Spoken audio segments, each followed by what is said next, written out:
السلام علیکم ورحمۃ اللہ وبرکاتہ۔ الحمد للہ رب العالمین والعاقبۃ للمتقین والصلاة والسلام علی رسولہ الامین وعلی آلہ وصحبہ اجمعین ومن تبعہ بإحسان الی یوم الدین، اما بعد فاعوذ باللہ من الشیطان الرجیم لا تدرکہ الابصار وہو یدرک الابصار وہو اللطیف الخبیر۔ محترم بزرگوں، نوجوانوں، عزیز بچوں اور قابل احترام میری ماں اور بہنوں، تراویح میں 7ویں پارے کی تلاوت کی گئی۔ سورہ مائدہ کی آخری آیتیں اور سورہ انعام کی آیات کریمہ کی تلاوت ہوئی۔ کل انشاءاللہ آدھا پارہ ہے، سورہ انعام کا اختتام ہوگا۔ اس 7ویں پارے کی روشنی میں 5 اہم پیغامات آپ تمام حضرات و خواتین کی خدمت میں۔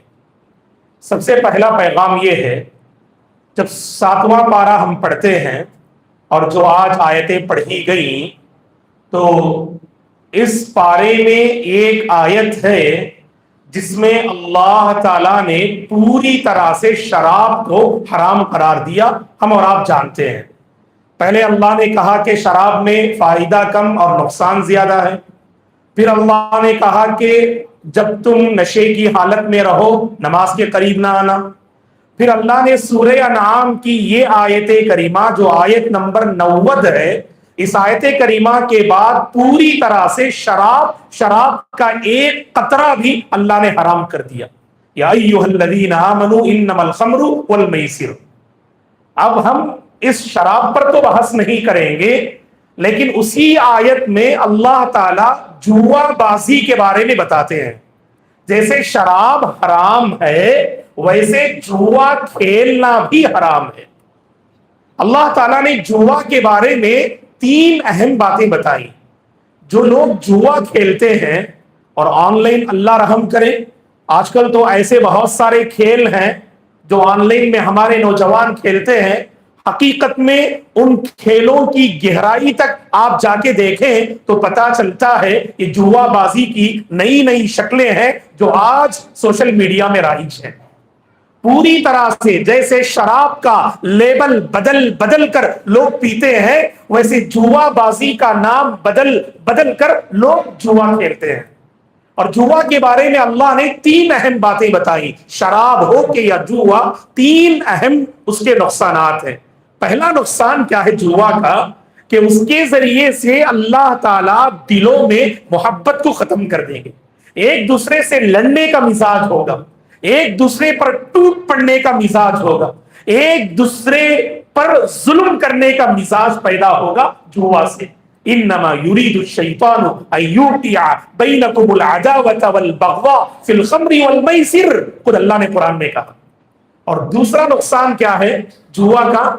دوسرا نقصان یہ ہے، اللہ کے ذکر سے یہ کھیل اور یہ جوا تمہیں روک دے گا۔ اللہ کا ذکر اور اللہ کی یاد کرنا آپ کے بس کی بات نہیں ہوگی۔ کتنے اللہ کے بندے جو غلط کھیل کھیلتے ہیں، کبھی انہیں سبحان اللہ الحمدللہ کہنے کی توفیق نہیں ملتی۔ دیکھو، گھنٹے سوشل میڈیا میں برباد کر دیں گے، 5 منٹ ذکر کے لیے انہیں توفیق نہیں ملے گی۔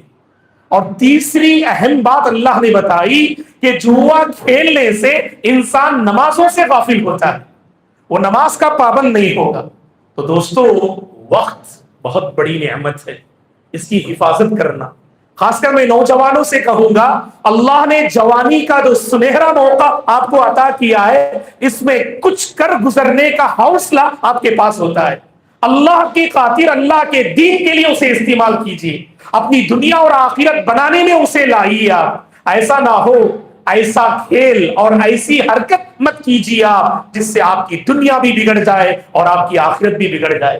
کتنے نوجوان دوستو بہت ذہین اور چالاک ہوتے، اور جب وہ پڑھائی کر رہے تھے، یہی 10th +2 میں بڑی امیدیں تھی قوم والوں کی، یہ بچہ بہت آگے جائے گا، بہت بڑا بنے گا، قوم کا ایک قیمتی ہیرا بنے گا۔ لیکن غلط صحبت سے، بری دوستی سے، شراب نوشی سے، جوا بازی سے اس نے اپنی جوانی اور اپنی زندگی کو برباد کر لیا۔ اور اسی سے ملتا جلتا ایک معاملہ آئی پی ایل کا جو ہے زمانہ آتا ہے۔ اللہ ہدایت دے۔ یاد رکھیے دوستو، کھیلنا یہ منع نہیں ہے، کھیلیے گا، اس سے آپ کی صحت بنتی ہے، اس سے آپ کا جسم بنتا ہے، آپ کو توانائی ملتی ہے، آپ کے اندر ایک چاق و چوبند، ایک ایکٹو رہتے ہیں آپ، اور اللہ کی عبادت کو صحیح ڈھنگ سے بجا لا سکتے ہیں۔ آپ کھیلتے ہیں تاکہ آپ صحت مند رہیں، اللہ اور اللہ کے بندوں کے اللہ تعالیٰ کو یاد کریں، اللہ کے بندوں کے کام آئے۔ آپ کا کھیلنا بھی عبادت ہے۔ لیکن مسئلہ کیا ہے؟ کھیلنے سے زیادہ کھیل دیکھنے کا شوق بعض نوجوانوں میں ہوتا ہے۔ بعض اللہ کے بندے تو آئی پی ایل کے دیوانے ہوتے ہیں، اور ایسے دیوانے ہوتے ہیں رمضان کی مبارک گھڑیوں میں اگر آئی پی ایل کا سیزن آتا ہے، اللہ کی پناہ تراویح ضائع ہوتی ہے، عشاء کی نماز ضائع ہوتی ہے، مبارک لمحات میں آپس میں گفتگو وہی آئی پی ایل کو لے کر کرتے ہیں، سوتے ہیں تو وہی فکر، اٹھتے ہیں تو وہی فکر۔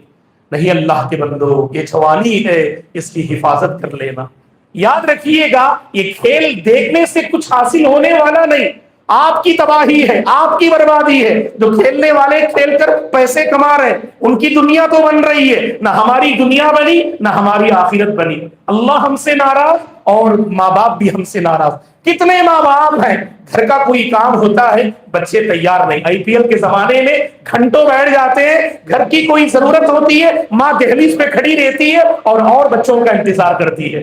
اللہ کے بندوں، اس کھیل کی وجہ سے ہم نے اپنی امی کو رلایا، اپنے باپ کو ستایا، اپنے گھر والوں کو پریشان کیا، اور اللہ کو ہم نے ناراض کر دیا۔ اسی لیے میں آپ سے عاجزانہ اپیل کروں گا، اگر آپ کے اندر یہ عادت ہے، اللہ کے واسطے چھوڑیے۔ آپ بہت اونچے انسان ہیں دوستو، بہت اونچے انسان ہیں آپ۔ وہ جو کھیلتے ہیں نا، ان کے ساتھ آپ کمپیر مت کیجئے خود کو۔ اللہ نے آپ کو ایمان کی دولت سے نوازا ہے، اللہ نے آپ کو توحید کی چھت دیا ہے۔ کبھی کبھار ان کو دیکھ کر ہمارے نوجوان بہت زیادہ متاثر ہو جاتے، اتنا متاثر ہوتے ہیں، اللہ رحم کرے۔ نوجوان کو دیکھیے، بال، چہرہ، لباس پوری طرح سے نقالی کرنے کی کوشش کرتے، کسی کرکٹ کے کھلاڑی کو اپنا رول ماڈل مان لیتے، بال ویسا جیسا اس کھلاڑی کا، چہرہ ویسا جیسے اس کھلاڑی کا، لباس ویسا جیسے اس کھلاڑی کا۔ واللہ المستعان۔ اور اس نوجوان سے پوچھئے گا، کرکٹ کی پوری دنیا کی باریک سے باریک خبر بھی آپ کی خدمت میں پیش کرے گا۔ اگر ہم پوچھیں بھائی وہ 10 صحابہ کون ہیں جن کو دنیا ہی میں جنت کی خوشخبری سنائی گئی، ہمارے نبی کی بیویوں کے نام کیا ہیں؟ مولانا ہم شاید سنا ہے ہم نے، لیکن یاد نہیں ہے مولانا۔ دیکھو دوستو، دین کا جذبہ اپنے اندر پیدا کرو، آپ بڑوں سے پوچھئے، کچھ وہ سیکھنا چاہتے ہیں، زندگی ساتھ نہیں دیتی، طبیعت ساتھ نہیں دیتی، صحت ساتھ نہیں دیتی، ماحول ساتھ نہیں دیتا۔ نوجوانوں، صحت آپ کا ساتھ دے رہی ہے، جوانی آپ کا ساتھ دے رہی ہے، اور پارٹس آف دی باڈی آپ کا ساتھ دے رہے ہیں۔ اب آپ کی ذمہ داری کیا ہے؟ اپنا فیوچر بنانا، اپنا فیوچر بنانا، اور ایسا جینا آپ کے ماں باپ فخر سے کہیں کہ چمکتا دمکتا نوجوان میرا بچہ ہے، جس کو لے کر ہر کوئی تعریف کر رہا ہے وہ میرا بچہ ہے۔ ایسا بننے کی نوجوانوں کوشش کرو۔ چلیے آگے بڑھتے ہیں۔ دوسری بات، اب جو آیتیں پڑھی گئیں، ایک آیت پہ تو ہم کو رکنا ہے۔ کیوں رکنا ہے؟ ہمارے نبی یہاں رکے، صرف رکے نہیں، ہمارے نبی کے آنکھوں سے آنسو آئے۔ وہ کون سی آیت ہے جانتے ہیں؟ صحیح مسلم کی حدیث، غور سے سننا۔ ہمارے نبی میرے اور آپ کے بارے میں کتنے مہربان تھے، دیکھو اس واقعے کو سن کر حقیقت میں نبی کی عظمت اور بڑھ جاتی ہے، دل میں نبی کی قدر اور بڑھ جاتی ہے، اور اللہ کا ہم شکریہ ادا کرتے ہیں۔ اللہ نے ایسے مہربان نبی پر ایمان لانے کی توفیق مجھے اور آپ کو دی۔ کتنے مہربان تھے جانتے ہیں آپ ہمارے نبی؟ یہ واقعہ سنیے، صحیح مسلم کا واقعہ ہے۔ عبداللہ بن عمر بن العاص رضی اللہ عنہما فرماتے ہیں، ایک مرتبہ نبی نے قرآن مجید کی ایک آیت کریمہ تلاوت کی، جو سورہ ابراہیم میں ہے۔ ابراہیم علیہ السلام کی بات کو اللہ تعالیٰ نے نقل کیا کہ اللہ تعالیٰ سے ابراہیم علیہ السلام کہیں گے رب انہن اضللن کثیرا من الناس، اے اللہ ان معبودان باطلا نے بہت سارے لوگوں کو گمراہ کر دیا، فمن تبعنی فإنہ منی ومن عصانی فإنک غفور رحیم، اے اللہ لوگوں میں سے جو میری پیروی کرے وہ مجھ میں سے ہیں، اور جو میری نافرمانی کرے اے اللہ تو گناہوں کو معاف کرنے والا ہے، تو بڑا رحم کرنے والا ہے۔ ابراہیم علیہ السلام کی ہمدردی اللہ نے سورہ ابراہیم میں بیان کی ہے۔ اس کے بعد اللہ کے نبی نے یہ آیت کریمہ پڑھی جو آج تراویح میں حافظ صاحب نے پڑھی، جو سورہ مائدہ کی آخری آیتوں میں ہے۔ اس آیت کریمہ میں اللہ تعالیٰ نے عیسیٰ علیہ السلام کی بات کو نقل کیا۔ عیسیٰ علیہ السلام اللہ سے کہیں گے ان تعذبہم فإنہم عبادک وإن تغفر لہم فإنک انت العزیز الحکیم، اے اللہ جن لوگوں نے مجھے خدا بنایا، مجھے خدا کا بیٹا بنایا، اے اللہ اگر تو انہیں عذاب دیتا ہے، اگر تو عذاب دیتا ہے وہ تیرے بندے ہیں اے پروردگار، اگر تو انہیں معاف کرتا ہے تو زبردست ہے اور خوب حکمتوں والا ہے۔ ابراہیم علیہ السلام کی فکر، عیسیٰ علیہ السلام کی ہمدردی، یہ دونوں آیتیں پڑھنے کے بعد ہمارے نبی اپنے ہاتھ اللہ کے دربار میں اٹھاتے ہیں۔ فرفع یدیہ، ہمارے نبی نے دونوں ہاتھوں کو اٹھایا، اور اٹھا کر ہمارے نبی نے کیا فرمایا؟ یا ربی امتی امتی، اے پروردگار میری امت کا کیا ہوگا، میری امت کا کیا ہوگا، یہ کہہ کر آپ کی آنکھوں سے آنسو بہنے لگے۔ اللہ اکبر۔ اللہ تعالیٰ فوری طور پر جبریل کو بھیجتا ہے، حالانکہ اللہ کو معلوم ہے کہ نبی کیوں رو رہے ہیں، رلانے والی بات کیا ہے، اللہ کو معلوم ہے، پھر بھی اللہ جبریل کو بھیجتے ہیں اور کہتے ہیں یا جبریل اذهب الى محمد فسلہ ما یبکی، اے جبریل جائیے محمد کے پاس اور محمد سے پوچھئے کس چیز نے محمد کو رلا دیا، کس چیز نے محمد کو پریشان کر دیا۔ جبریل علیہ السلام آتے ہیں اللہ کا وہ میسیج لے کر، اور اللہ کے نبی جبریل سے معاملہ ذکر کرتے ہیں، اپنی امت کی فکر، اپنی امت کی تڑپ جبریل کے سامنے بیان کرتے ہیں، اور فوری طور پر وہ تڑپ لے کر آسمان میں پہنچتے ہیں اور اللہ سے بیان کرتے ہیں۔ اللہ نے اس موقع پہ فرمایا اے جبریل جائیے محمد سے کہیے، محمد سے کہیے انا سنرسیک فی امتک ولا نسور، ہم آپ کی امت کے سلسلے میں اے نبی آپ کو ضرور خوش کریں گے، آپ کو ہم پریشان نہیں کریں گے، آپ کو ہم تکلیف نہیں دیں گے۔ کیا اللہ خوش کریں گے نبی کو؟ آدھے جنتی دوستو نبی کے امتی میں سے ہوں گے۔ اللہ اکبر۔ اللہ تعالیٰ ان خوش نصیب بندوں میں ہم سب کو شامل فرمائے۔ جنت میں جانے والوں میں آدھے جنتی اللہ اکبر صرف اس امت کے ہوں گے، اور بقیہ آدھے جنتی آدم علیہ السلام سے لے کر عیسیٰ علیہ السلام کے امتی تک آدھے جنتی، اور بقیہ پورے آدھے جنتی صرف اس امت محمدیہ سے ہوں گے۔ اس سے دوستو ہمارے نبی کی تڑپ میرے اور آپ کے سلسلے میں معلوم ہوتی ہے۔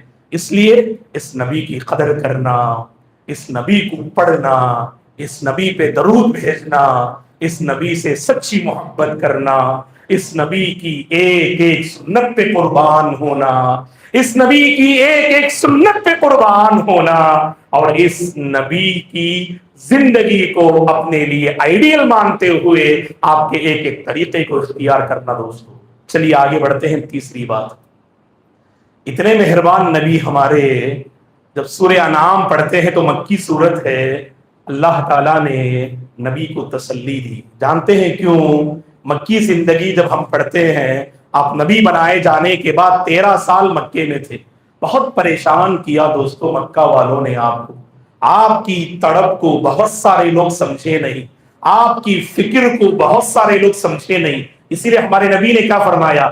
میں اپنی امت کی کمر پکڑ پکڑ کر جہنم سے روک رہا ہوں، وَأَنَا آخِذٌ بِحُجَزِكُمْ وَأَنْتُمْ تَقْتَحِمُونَ فِيهَا، میں تمہاری کمر پکڑ پکڑ کر تمہیں جہنم سے روک رہا ہوں اور تم ہو کے اس میں گرتے جا رہے ہو۔ اتنے مہربان نبی کو مکہ والوں نے بہت پریشان کیا، کبھی آپ کو گالیاں دی، کبھی آپ پر الزامات لگائے، کبھی آپ کو بہت جو ہے جسمانی تکلیفیں دی، مذاق اڑایا ہمارے نبی کا، آپ کے صحابہ کا مذاق اڑایا۔ اللہ نے کہا وَلَقَدِ اسْتُهْزِئَ بِرُسُلٍ مِّن قَبْلِكَ فَحَاقَ بِالَّذِينَ سَخِرُوا مِنْهُم مَّا كَانُوا بِهِ يَسْتَهْزِئُونَ۔ آج آیت پڑھی گئی تراویح میں، اللہ نے اپنے نبی کو تسلی دی، آپ کے ساتھ مذاق اڑایا جا رہا ہے، اے نبی آپ سے پہلے پیغمبروں کے ساتھ بھی ایسا ہی ہوا، اور جو مذاق اڑانے والی قوم ہے اپنے مذاق کی سزا اور اپنے مذاق کا عذاب وہ دنیا ہی میں پاتی ہے۔ یہاں ایک پیغام میں دینا چاہوں گا دوستوں، مذاق اڑانا یہ کافروں کی عادت ہے، یاد رکھنا۔ ہم اہل ایمان ایک دوسرے کی عزت کرنے والے ہیں۔ دیکھا یہ جاتا ہے ہماری صفوں میں بھی بعض لوگ بعض کی نیکیوں کا مذاق اڑاتے، بعض کی عبادتوں کا مذاق اڑاتے، بعض کی نمازوں کا مذاق اڑاتے۔ نہیں اللہ کے بندو، ہم مذاق اڑانے والی قوم نہیں ہیں۔ ایک بندہ اگر دیندار ہے، اللہ کے واسطے اس کے دین کا مذاق مت اڑائیے، اس کی دینداری کا مذاق مت اڑائیے۔ کبھی اللہ کے بندے ایسے ہوتے معاشرے میں دین پہ عمل کرتے ہوئے شرماتے، کیونکہ لوگ کہیں نعوذ باللہ تانا نہ دے دیں۔ ارے تانا تو اس کو دینا چاہیے جو دین سے دور ہے، جو بے دین ہے، بد دین ہے، بد اخلاق ہے، آج تو اس کی تعریف ہوتی ہے، آج تو اسے اپنا رول ماڈل مانتے ہیں۔ جو دین کا پابند ہے وہ اپنی دینداری کو چھپائے پھرتا ہے، وہ اپنی دینداری کو ظاہر نہیں کرتا ہے، کیونکہ اس کے دل میں ایک ڈر ہے اگر میں دینداری کو ظاہر کروں تو لوگ مجھے برا بھلا کہیں گے۔ اس لیے اللہ کے واسطے دوستو، آپ دل کو چیر کر نہیں دیکھا آپ نے، کس کے دل میں کیا ہے نہیں معلوم۔ اللہ کے واسطے کسی کے دین کا مذاق مت اڑاؤ، کسی کی سنت کا مذاق مت اڑاؤ، کسی کے جذبے کا فیلنگ کا مذاق مت اڑاؤ، کیونکہ مذاق اڑانا یہ میری اور آپ کی عادت نہیں، بلکہ نعوذ باللہ یہ مشرکین کی عادت ہے، جھٹلانے والوں کی عادت ہے، اور انبیاء کو ستانے والوں کی عادت ہے۔ اہل ایمان کو نہ ستانا، اللہ والوں کو نہ ستانا۔ اگر کوئی اللہ والے کو ستاتا ہے، اللہ نے فرمایا، حدیث قدسی ہے، ہمارے نبی نے کہا، اللہ فرماتا ہے جو میرے نیک بندے کو پریشان کرتا ہے، اس سے دشمنی مول لیتا ہے، میں اس کے ساتھ جنگ کا اعلان کرتا ہوں۔ تو اسی لیے دوستو ایک دوسرے کی قدر کریں گے، ہم ایک دوسرے کو ہم عزت دیں گے انشاءاللہ، اس سے ہمارے دل قریب ہوں گے۔ چوتھی بات غور سے سنیں، اسی پارے میں جو آج آیت پڑھی گئی، اللہ تعالیٰ نے ایک منظر پیش کیا ہے دوستو۔ قیامت کے دن جب جہنم کو اللہ تبارک و تعالی گھسیٹ کر لے آنے کا حکم دیں گے تو جہنم کی 70,000 زنجیریں ہوں گی، اور ہر زنجیر کو 70,000 فرشتے پکڑے ہوئے ہوں گے۔ یُؤْتَى بِجَهَنَّمَ يَوْمَئِذٍ لَهَا 70,000 زِمَامٍ مَعَ كُلِّ زِمَامٍ 70,000 مَلَكٍ يَجُرُّونَهَا۔ ہر زنجیر کو 70,000 فرشتے پکڑے ہوئے ہوں گے، اور جب گنہگاروں کو، جب جہنمیوں کو جہنم کے پاس لا کے کھڑا کیا جائے گا، اللہ نے وہ منظر ذکر کیا، واللہ جسم کے بال کھڑے ہو جاتے ایسی آیتوں کو پڑھنے اور سننے سے۔ وَلَوْ تَرَى إِذْ أُوقِفُوا عَلَى النَّارِ فَقَالُوا يَا لَيْتَنَا نُرَدُّ وَلَا نُكَذِّبَ بِآيَاتِ رَبِّنَا وَنَكُونَ مِنَ الْمُؤْمِنِينَ۔ جب ان لوگوں کو جہنم کے پاس لا کے کھڑایا جائے گا، یہ گنہگار، یہ مجرم، یہ مشرک، یہ منافق، یہ کافر جہنم کی تپش کو دیکھ کر اللہ سے کہیں گے، اے اللہ ایک مرتبہ لوٹا دینا، ایک مرتبہ موقع دینا، ہم نیک بن کے آئیں گے، تیرے نبی پر ایمان لائیں گے، اور ہم فرما بردار بندے بن کر واپس لوٹیں گے۔ اللہ اس کا ریپلائی دیتا ہے، بل بدا لهم ما كانوا يخفون من قبل ولو ردوا لعادوا لما نهوا عنه۔ اگر ان کو دوبارہ لوٹا بھی دیا جائے وہی کام کریں گے جو پہلے کیا کرتے تھے۔ اب موقع نہیں ہے دوستو، اسی لیے یہ زندگی میں سنبھلنے کا موقع ملتا ہے۔ اللہ تعالیٰ مجھے اور آپ کو نار جہنم سے بچا لے، اور الحمدللہ رمضان میں ایسے فیصلے ہوتے ہیں، ہمارے نبی نے فرمایا ایک جہنمی کا فیصلہ جنتی ہو جاتا ہے۔ اسی لیے دوستو اللہ سے خوب مانگنا، نار جہنم سے پناہ مانگنا، نار جہنم سے پناہ مانگنا۔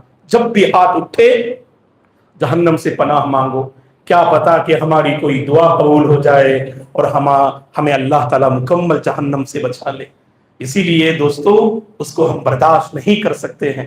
اور آخر بات یہ ہے جو اس پارے سے ہم کو یہ بات معلوم ہوتی ہے، اللہ نے کہا جو آخری رکعت میں آیت پڑھی گئی، لا تدرکہ الابصار وہو یدرک الابصار، نگاہیں، آنکھیں اللہ کو پا نہیں سکتی، اللہ تعالیٰ آنکھوں کو پا لیتا ہے، وہ باریک بین اور خوب خبر رکھنے والا ہے۔ اس آیت میں اللہ نے بتایا دنیا میں کوئی بندہ اللہ کو دیکھ نہیں سکتا، یہ میرے اور آپ کا عقیدہ ہے۔ اللہ نے میرے اور آپ کے آنکھوں میں وہ طاقت نہیں دی ہے کہ ہم دنیا میں دیکھ سکیں، لیکن اللہ کی ذات سے امید رکھیے گا، میرے اور آپ کا یہ ایمان ہے، قیامت کے دن جو جنتی ہیں جنت میں اللہ کا دیدار وہ کریں گے، اللہ کو دیکھنے کا عظیم موقع جنتیوں کو نصیب ہوگا۔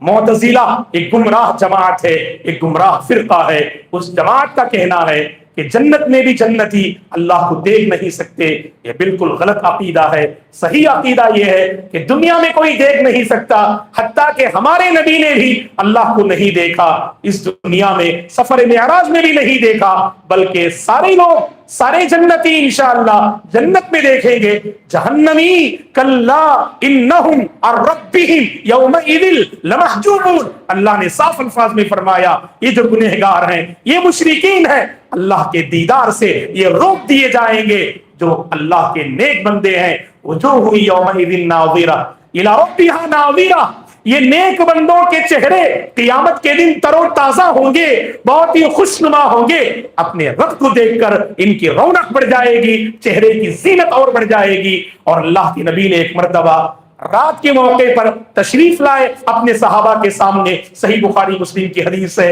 اللہ کے نبی نے چاند کو دیکھا جو بدر کا چاند ہے، جو 14ویں کا چاند ہے، جو پوری طرح سے مکمل ہے۔ اس رات اللہ کے نبی نے صحابہ سے فرمایا انکم سترون ربکم یوم القیامت کما ترون ھذا لا تضامون فی رؤیتی، آپ نے فرمایا اے میرے صحابہ تم قیامت کے دن اپنے رب کو ضرور دیکھو گے، جیسا کہ تم اس 14ویں چاند کو دیکھ رہے ہو ایسے تم اپنے رب کو دیکھو گے، جیسے اس کو دیکھنے میں ذرہ برابر کوئی تکلیف نہیں ہوتی ہے اسی طرح سے رب کو دیکھنے میں آنکھوں میں کوئی جو ہے تکلیف نہیں ہوگی۔ اللہ تعالیٰ جنتیوں کی آنکھوں میں وہ قوت، وہ توانائی، وہ پاور اللہ دے دیں گے کہ ہم اپنے رب کو دیکھ سکتے ہیں۔ اس لیے دوستو دعا یہ کرنا، اے اللہ تو مجھے اپنا دیدار نصیب فرما، تو ہمیں اپنا دیدار نصیب فرما، ایسی دعائیں کرنے سے ہمیں جنت ملتی ہے دوستو، اللہ کا دیدار ملتا ہے۔ اللہ سے دعا کیجئے اللہ تعالی